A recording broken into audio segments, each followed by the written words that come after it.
क्या अविद्यानामन्तस्ति मेरा मिहिरद्वीपनगिरे। सबको सलाम करती हूँ। आज यहाँ उपस्थित होना मेरे लिए स्वाभिमान है। उपस्थित महानुभवगण, अतिथिगण, संगठनकर्ता और अभिभावकों के चरणों में मेरा कोटि कोटि प्रणाम है। जैसा कि हम सब जानते हैं कि 22 जनवरी 2024 को पूरा देश राममय हो गया था, लेकिन आज भी देश के किसी न किसी कोने में हिंसा की आग हमें अभी भी झुलसा रही है। तो इसी विषय पर मैं आज आप सबके साथ अपने कुछ विचार साझा करना चाहूंगी। हम लाए हैं तूफान से कश्ती निकाल के, इस देश को रखना मेरे बच्चों संभाल के। सवाल कीजिएगा जरा खुद से, क्या रख पाए हम इस कश्ती को संभाल के? परतंत्रता की बेड़ियां तो तोड़ दी हमने, लेकिन नफरत की पतवार को आज हम हिंसा की बेड़ियों में बांध इस कश्ती को पार कराना चाहते हैं। वक्त के साथ हालात बदलने लाजमी है, लेकिन विडंबना देखिए कि अखबार आप 1947 से पहले का उठाइए या आज का, उनमें कुछ सुर्खियां आज भी एक सी पाई जाती है। कहीं दाग दी जाती है गोलियां अपनों के सीने पर, तो कहीं हिंसक आग बुझाई जाती है। मैं पूछना चाहती हूँ उन असामाजिक तत्वों से कि जब 84 लाख योनियों के बाद तुम मानव कहलाते हो, तो क्यों धर्म, जात, कुल, हैसियत और निस्वार्थ के खातिर हिंसक बन जाते हो?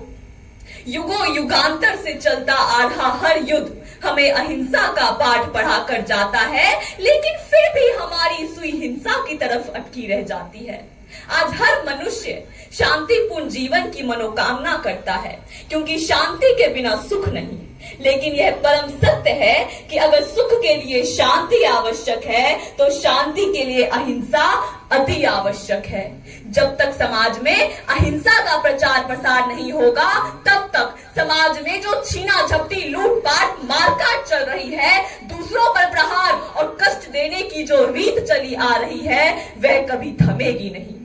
हिंसा और नफरत आज इतनी ज्यादा कायम हो चुकी है कि इंसान कहिए या हैवान अपने जिगर के टुकड़े को भी टुकड़ों में बांट देते हैं। दूसरों के प्रति विमुखता तो तभी समा जाती है जनाब, जब अम्मी और माँ में भी फर्क करना सिखा देते हैं।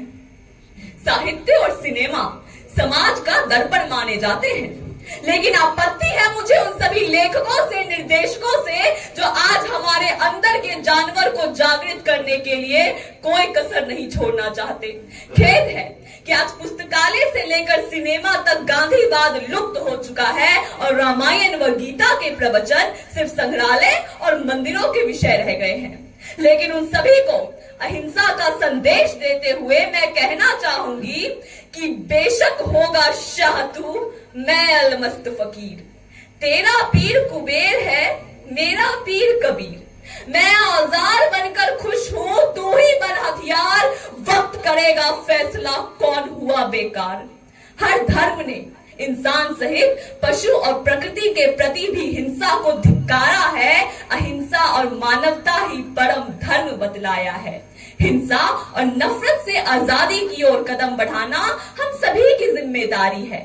हमारी सोच और आचरण में अगर हम इन दोनों बुरी प्रवृत्तियों से आजादी प्राप्त कर सकते हैं, तो हम एक सकारात्मक समाज की ओर कदम बढ़ा सकते हैं। सोने का कलश चढ़ाकर भी कोई ईश्वर को नहीं खरीद पाता है, और कोई एक फूल चढ़ाकर भी ईश्वर का हो जाता है। उसी प्रकार अहिंसा यत्न प्रयत्न से नहीं, मन से, आत्मा से स्वीकारी जाती है। अहिंसा का आधार है आत्मा, और हर आत्मा में परमात्मा का वास है। यही अहिंसा का आधारभूत सिद्धांत है।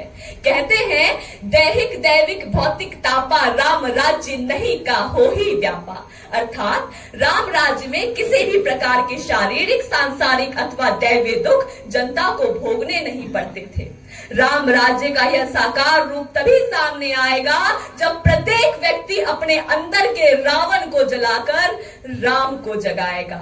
और ये मेरा दावा नहीं, विश्वास है कि आज नहीं तो कल इस पावन भूमि से मानव मंगल कामना के लिए यही संयुक्त स्वर उठेगा कि शुद्ध धर्म धरती पर जागे, पाप पराजित होए रे, जन में थल में और गगन में सबका मंगल होए रे, सबका मंगल होए रे। जय हिंद, जय भारत।